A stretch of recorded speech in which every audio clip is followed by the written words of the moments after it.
I have to tell you, this episode is one of my favorites. Not only did I get to chat with a person I really admire as a homesteader and a business owner, but we got to talk about my favorite topic, which is horses. Both Jill and I do not get to talk about this topic very often because horse ownership is not for the beginner. Whether you are a homesteader who is considering adding horses to your homestead, or a horse lover that is considering homesteading, or possibly you just love horses and you like to hear people talk, this is the episode for you. If you just like to hear horse people talk about horse things, this is the episode for you. So I hope you enjoy this two-part series.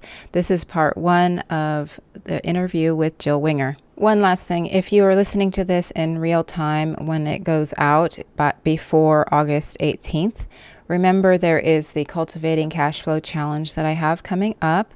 And this is a free challenge for anyone interested in just getting your homestead income plan started and just really taking ownership of the fact that you need to generate an income for your homestead to be able to afford. And this is a perfect topic for people who are interested in horses. This is actually one of the things that drives me most with generating income for our farm is because horse ownership can be expensive and we need to fund that. So I highly encourage you to join the Cultivating Cash Flow Challenge, and the links to that are in the show notes. You can go to homesteadincomeplan.com/cash flow if you want to check that out and register. Welcome to the Homesteading for Beginners podcast, your go-to resource for starting and maintaining a thriving homestead. I'm Mona Weathers, your homesteading mentor and coach. Together, we'll explore the world of homesteading with the right mindset, ensuring a healthy and fulfilling journey for you, your family, and your community. Join me as I share stories from my own 20-plus year journey. We also have expert guests joining us on the show, bringing their unique insights and experiences to help you on your homesteading path. Let's grow together and create the homestead of your dreams. Over the past 10 years, Jill has helped thousands of families learn how to grow their own food, ditch the grocery store, and live an old-fashioned on-purpose lifestyle. I got that right from your website. Yes. And I love that description.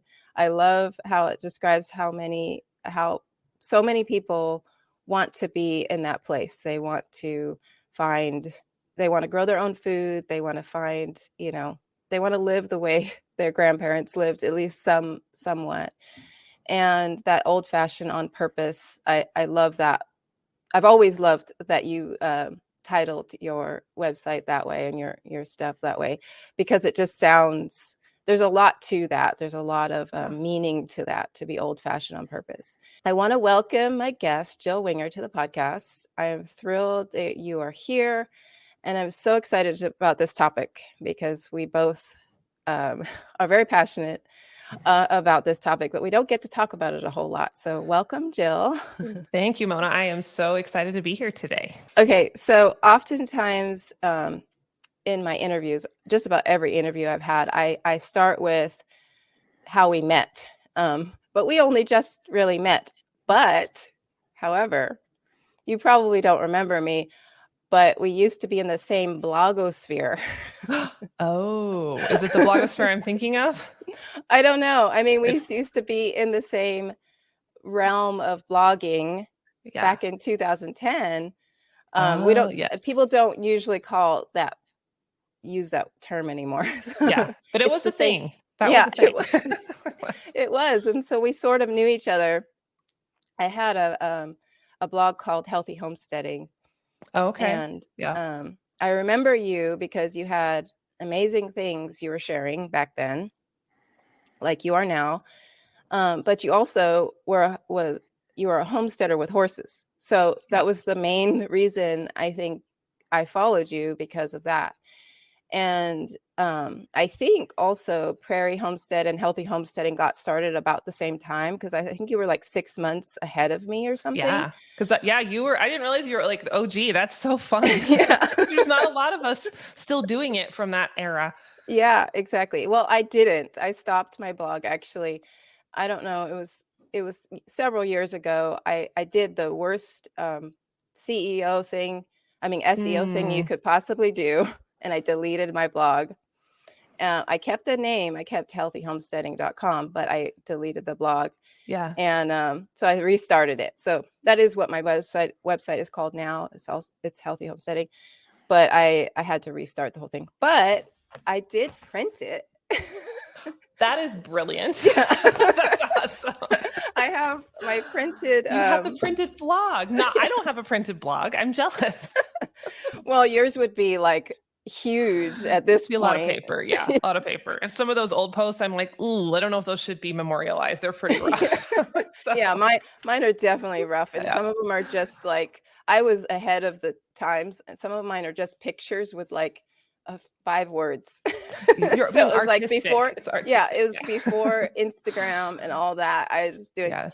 Funny thing about this though, I didn't realize it till years later after I printed it. It was a PDF on my computer. My blog got hacked. Oh no. And the very first blog post is a blogger returns thanks to Oxycontin. Oh my gosh. That's awesome. So it got hacked. But it's not Yeah. the whole blog. But anyway, it was probably good that I stopped it because it would have been taken over. Yeah. The hackers are formidable. Yeah. Yes. Okay.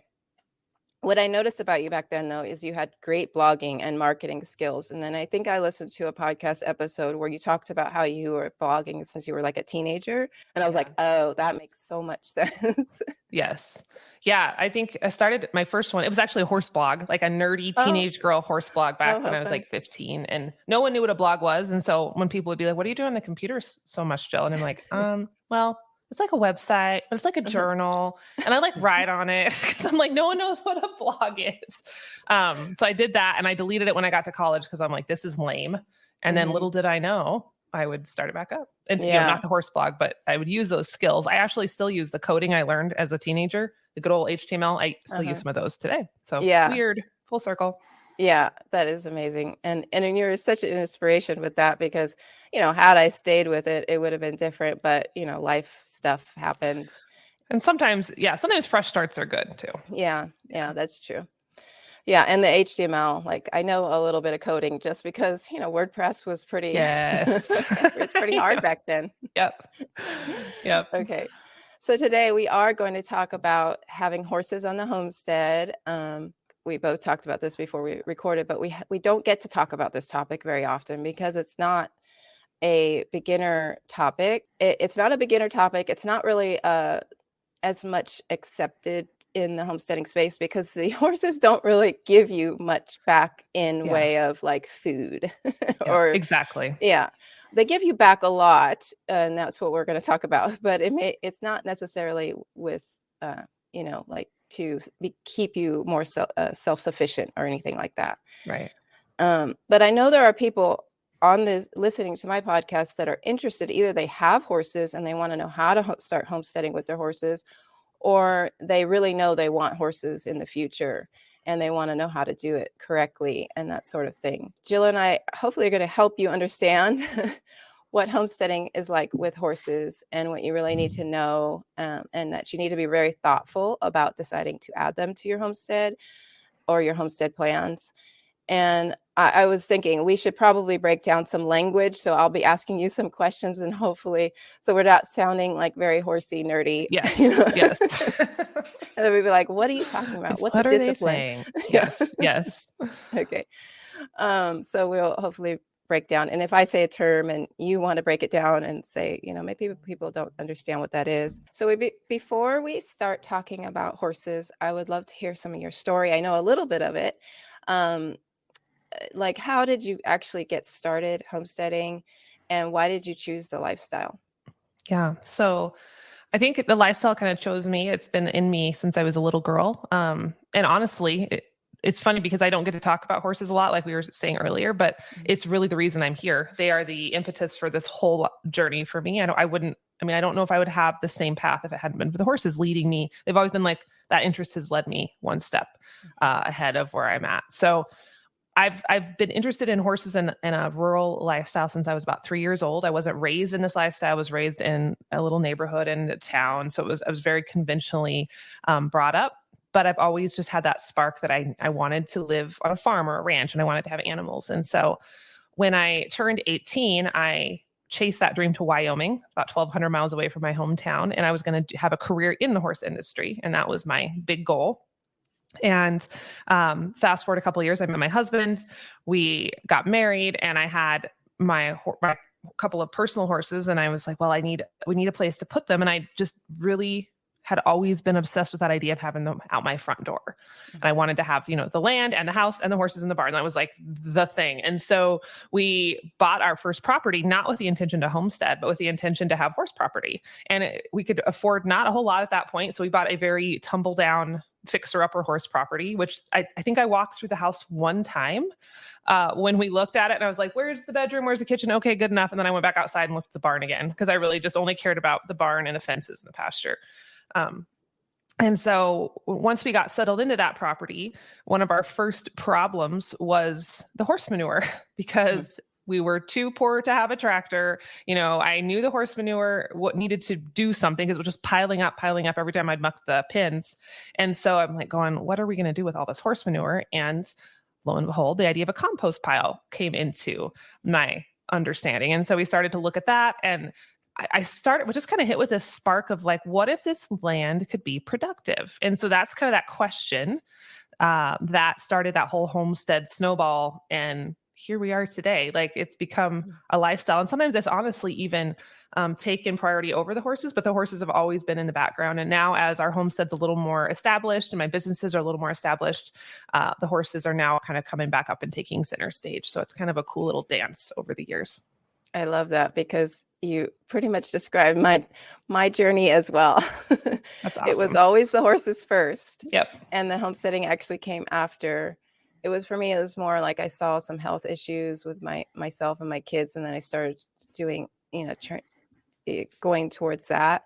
But it was, like you said, when we were searching for property, okay, like, how does this look for my horses? Yeah. And so that's great. Like, no wonder why I loved you way back when you were. We're kindred spirits, I'm pretty sure. Yep. Yes. So we'll have to plan a ride sometime. Yes. I'm in Georgia, so we started off in California. Yeah. Okay. So we'd have to trailer a little ways to get together, but we can do it. It could happen. Yeah. We started our journey in California on 2.5 acres, and it was for the purpose of having it for our horses. Yes. And then, one thing led to another, and then we ended up with a full-on homestead with dairy goats and all that kind of stuff. But yeah, definitely the horses have been a driving part of just like the lifestyle itself, getting into. Yeah. Now that you've been homesteading for a long time, like, with or without the horses, like, this question can be answered with or without bringing up horses, but like, what do you feel like is the best part of the journey? What do you feel like the best part was? Like, if you look back on your life, like, what are the best parts of your journey, of your homesteading journey? Yeah, I think for me, homesteading, and I think for a lot of people actually, it's basically been one big personal development path.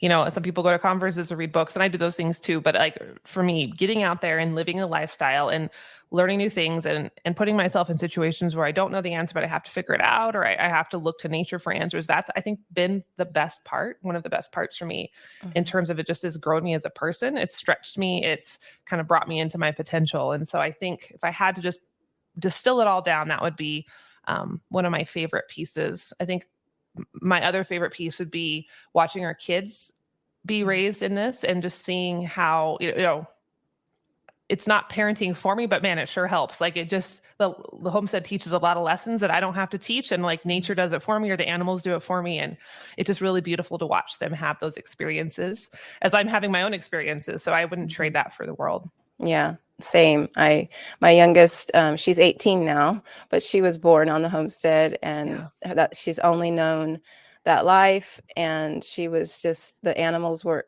because she was so far away from the other kids. She was 9 years and 12 years. The animals in the homestead was her, they were her playmates. The goats were her playmates. The horses were her teachers, and there's so much they learn. And if that's the only reason why you're homesteading, I think that, if anybody's listening, enough. That's a good enough. Yeah. It's good enough. Yep. Yeah. How many children do you have, by the way? I have 3. My oldest is 13 and my youngest is 7. Okay. So. Okay. Yeah. Mine are 30 to 18. Oh my goodness. Yes. So, you're the step ahead. Yeah. The next phase. Yep. Yeah. Well, and you're coming up to a very, very nice time. It'll all come full circle probably at some point, like it has for me. My oldest, she was about 10 when we started our homestead in California. And so she kind of got in there late. And I didn't know, like, when I was fully into it, when I was fully like homesteading and doing all the things, she was about 15, 16, and then she moved out. So she didn't really get to see me do a lot of things. But now she has 3 kids, almost 4 of her own, and she loves to watch that, and she wants that for herself. So it really became full circle. Yeah. Yes. It's a beautiful thing, and it's coming up for you, I'm sure. Yes, I love that.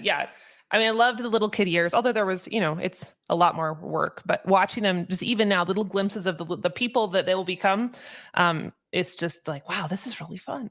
Yeah. This is a blast. Yeah. Yeah. Your words start coming. I mean, you're negatively, that could be seen as a negative too, but your words start coming back to you. The things that you started saying when they were kids and you think they weren't listening, they're listening.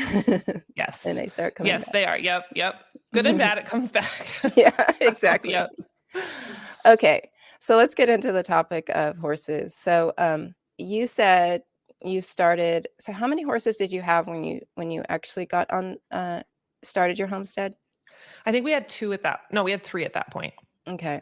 Yeah. And that was in Wyoming, and you had acreage, I'm assuming, like lots of acreage. Yeah. So we bought 67 acres with that fixer-upper.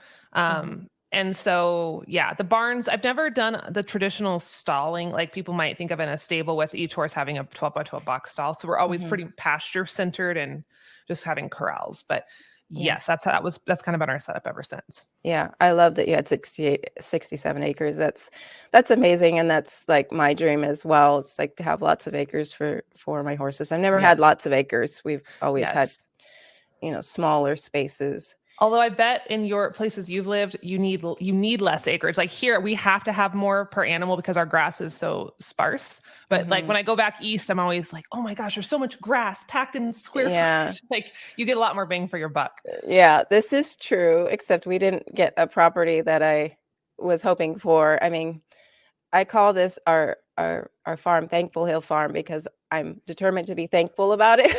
Yes. Even though it didn't turn out exactly. I mean, it's beautiful, but it's mostly woods. So we have about 5 acres and it's mostly woods, and we have 4 horses here, and there's not very much. So we have to feed hay. So we'll get into that as well, because the reality for a lot of people is that you have to feed hay, and then it gets very, very expensive. Yes, it does. So you've always been a horse lover, right? I have. Yes. Yeah. So is there anybody in your family that has passed that down to you? Not really. My dad always liked the cowboy lifestyle, and he rode saddle bronc when he was a young guy, not when I was around. So I think he passed the love of the Western culture to me. But we didn't have horses growing up. Actually, I begged and begged and begged. And finally, when I was 14, I had babysat enough and saved up enough money that I got my first horse at 14. We had to board it down the road because we lived in a neighborhood. But I was kind of the pioneer in my immediate family, although later on, I learned that my great grandmother was a horsewoman. And I found a picture of her on a horse, and it sounded like she was very passionate about it. So I think I just got those genetics. I just skipped a few generations. Mm-hmm. Yeah, I feel like there is always there's somebody that was like a horse lover. For me, it was my grandfather, and actually my mother loved horses too. But my grandfather was like, he did trick riding and that sort of thing. Oh, way cool. He has photos of him standing on horses and doing crazy things. Yeah. But it really, like, none of my siblings, it was just me, Yep. So there is such thing. I feel like there is such thing as a horse gene. I think there is. And that's what the people like, sometimes when I'm like, we were talking in homesteading circles or events are like, oh, it's just like not feasible. It's not practical. Like, I don't know, just don't do the horses. And I'm like, but you can't not do them. If you have it in you, you just like, you have to do it. So you might as well figure out a way to make it work because you just got to do it. Exactly. Like for those people who talk about, I mean, we need to be smart about our decision making, but yes, like if it's that much of a negative reasons to add horses, and it's probably not for you. If there's enough positive inside of you that says, I think I need this, then pursue it and see what happens. But yeah. Okay, you talked about Western. So now we're going to talk about, this is where we're going to explain the disciplines. Yes. So Western writing, there's basically two disciplines. There's Western and English. So you mostly did Western, and within the disciplines, there's more disciplines. It's a lot of disciplines, yes. What within Western, you wrote Western, or did you do any English or anything like that? I did a little bit of English in college. So I went to a community college with a horse program, and I actually had a scholarship for their horse show team. And so I kind of by default had to ride hunt seat for a few shows, which I actually really enjoyed. I wasn't very good at it. I didn't practice it much, but it was fun to do that. But other than that, it's mostly been Western. And I started off as a kid because our area wasn't super horsey.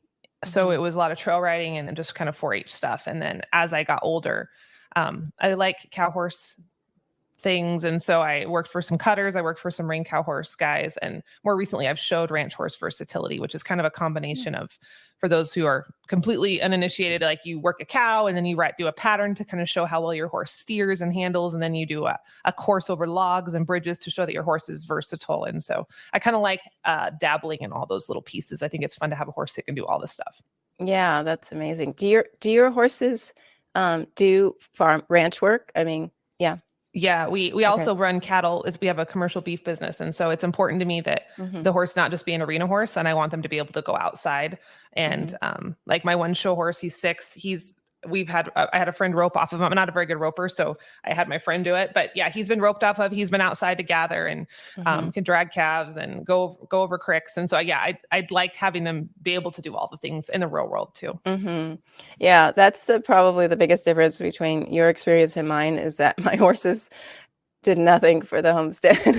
Nothing for the farm other than maybe the manure. I used it a couple times. I don't really usually use it as much because it's a hot manure. Yes. And it takes a lot to break it down. But yeah, my horses have done other than for myself and for teaching perseverance and patience and all those things. Yeah. Yes. But yeah. And I do, like, if we didn't have our cattle down the road, it would be a lot. I mean, I wouldn't have as many jobs to do on the horse. I think one thing I do, like I did yesterday, I brought in our milk cow because she's in the lower pasture and I could walk down there if I wanted, but I'm too lazy. So I'll just get on the horse and ride down there and push her up, which is about as slow and as unexciting as you can possibly imagine. But, then I'm like, oh, look, I'm using my horse to bring in the cow for the homestead. Yeah. So, but yeah, most of it, if I didn't have the commercial cattle, it would be not a lot of practical use. Although I always think about like Wendell Berry. I don't know if you've read any of his books. He's a horseman, but he uses them for plowing and he likes the draft horses. So I'm like, oh, there's a connection there. It could work. Yeah. I always thought about that. I don't have a big enough garden for that, or I've never had a big enough garden for that. But my one of my horses is the one I've had.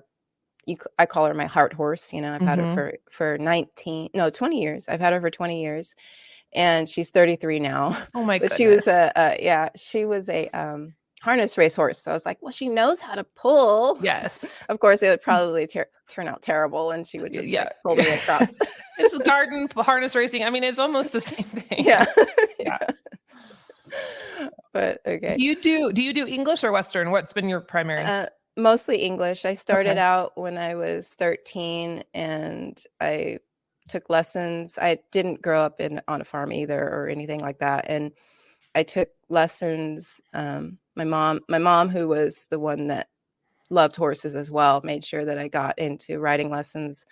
But I did do some Western. And I have a Western saddle. Like I've used Western, but I did do mounted drill team for a season. Oh, that's cool. Yeah, that was actually really, really fun. And you have to you have to watch the other horses, and we did all those crazy patterns and stuff like Yep. that. So, but it was funny because, okay, so if people are listening, the main difference between Western and English riding is the saddle. The bridle is a little different, but the bits are sometimes different. But what the way a Western a lot of times will ride is neck reining, which means that when you turn your horse a certain way, they recognize the pressure on the neck, so they turn like that. With English, am I making any sense? Does that make sense? Yeah, I mean, it makes sense to me. Of course, Yeah. I know what you're saying too. Yeah. With English, it's direct reining, so you're holding both hands on the reins, and you're pulling each rein independently. So when I was doing the mounted drill team, I went from, riding English where I'm direct reining to riding Western where I'm neck reining. And that was my biggest problem. I had really hard time only using one hand. Yeah. And but I did really well, and the horse, figured out what I was doing, and we did well with it. But yeah, that can be more of a transition than people think. I actually ride most of my horses in a snaffle, and I direct rein even some of the older ones because I just feel like it's gentler for a lot of them. But yeah, when you try to switch back and forth, or people don't understand, well, I'm just going to ride him in a different bit. I'm just going to start neck reining. I'm like, no, you have to like prepare him for that. They just don't, it's just like not instant, but it can be hard for the horse and the human. Yeah. Yeah, exactly. But it's fun. I think it's important to, have experiences in different disciplines and that sort of thing. My daughter, my youngest, the one that I was talking about earlier, she was really heavy into mounted games. Are you familiar with that one? Yep. Yeah, she did, they do the balloon, they pop a balloon going full speed. And sort of like, so she did that. And that's just that's a fun sport. If any of your kids want to get into a fun sport, but that is in an English saddle. It's kind of like gymkhana in an English saddle, only they do a lot different games. But yes. Yeah. A lot of adrenaline. Yep. That's fun. Yeah. Okay. So I knew this was going to happen. We're going to start talking about horses, and then, it's we're really talking shop now. Yeah, we're talking shop now. So one of the things that I get when people ask me if I have horses, they kind of it's always like, do you ride them? And I have 2 retired horses. So I don't ride those horses. And that's something that, as far as when people don't realize, is that horses their end doesn't always end up in a good place. So it's not like you send them off to be butchered, unless that's what, you know what I mean? Yes. So you really have to think about whether you want them for long term or not. And like I said, I have had one for 20 years, and now she's retired, and she's basically, I don't ride her. Do you have any horses like that? Any of your horses, are they at the point where they're retired and they're just on maintenance right now? I don't right now. I did have my very first horse, the one that I bought when I was 14. I ended up bringing, and he was old when I got him. So he was like 16 when I bought him. And so he made the trek to Wyoming after we got married, and he got to spend his last years here on the property, which was kind of a cool full circle moment, because I was the little girl buying him with dreams of having him in my front yard. And he got to be that for a couple years. But yeah, right now I actually had 2 mares that I had hoped would be my, I would keep them till they were ready to die on natural terms. And they both ended up having things that caused us to put them down young, which was not what I wanted. But yeah, I don't have any at the moment, but I'm prepared to do that with the ones that are meant to be with me. They'll be here till their last day for sure. Yeah. For me, I mean, and people have to make their own decisions at the time that it comes. And sometimes it works out that the next owner is willing to take on an older horse and that sort of thing. But all I could think of when we moved from California to Georgia, was the fate of my mare that I had for so long. Because she wasn't, she's the horse that you tie the red ribbon on her tail because she'll kick. She didn't have any special abilities. She was a good trail horse, but she was coming down to the end of her years. And I'm like, I can't see her, I can't let her go on a meat truck. And that's all I could think of, was that she ended up on a meat truck, because at auctions, that's a lot of times what happens. Yeah. I mean, people are well intending and they give them away and that sort of thing. And I know, they're expensive. So I know there's struggles, but you do have to think about the end life of a horse when you own one. Yes. So, and let's talk about, let's talk to the person who's experienced with horses and has them and knows for sure they want them on the homestead. Let's speak about the benefits, because, so far we just we didn't really give exactly what the benefits are of having horses if you can't use them for consumption or for the farm. Yeah. So what would you say are the benefits of owning horses that are outside of those things? So this is a revelation maybe I've had in the last couple of years that I kind of came to after really starting to understand the soil and my gardens and my place on the homestead in a different way. And I started to realize that the pursuit of horsemanship, because there's different ways to do horses. There's very much, if we look at, I go back to Wendell Berry, he talks about the idea of exploiting the earth versus partnering with the earth in terms of our garden and our ag, but it also works with horses. And there's very much a mindset from good meaning people who come to horses with more of an exploitive mindset, like I'm going to dominate you and you're going to do what I say and I'm going to use you up and I'm going to use you for my purposes. And they're not evil people. It's just that's kind of a mindset that's perpetuated in the horse industry. But then for me, I'm trying to pursue horsemanship, which is more like, let's partner. I'm going to figure out your psychology and we're going to work together and we're going to have a more beautiful relationship in the end, that we're mutual, that we're both getting something out of it. And so as I've started to understand more on the soil side of things, I'm starting to see my path with horses is really mirroring that. And I think there's nothing like that pursuit of horsemanship, which is a lifelong obsession. It has to be, because it's not easy. There's not black and white answers. You have to have a lot of feel and a lot of understanding and a lot of willingness to just think about it. I love that it's bringing me into that deeper understanding of nature and my role with it. And it kind of keeps, I think, us humans from getting too arrogant. It kind of keeps us in our place and understanding how to work with another living being, and not force it to do what we want. And so I think to me, and it took me a while to understand that, but that's been the biggest benefit. And then, I don't know, on a lighter side, I just think the mental health aspects of just working with the animal, getting on the same page with the animal, it brings a lot of peace and clarity to me when my life is busy and chaotic. And so that's another reason I think on its own, I would have horses just for that in and of itself. But there's a lot of deeper stuff there too. Yeah. And some people go to therapists. Yeah. We use horses. Yes, totally. And my horses have been my therapist, really, for, it allows me to get away from what's happening if I'm at home and the kids are driving me crazy or whatever, when they were young.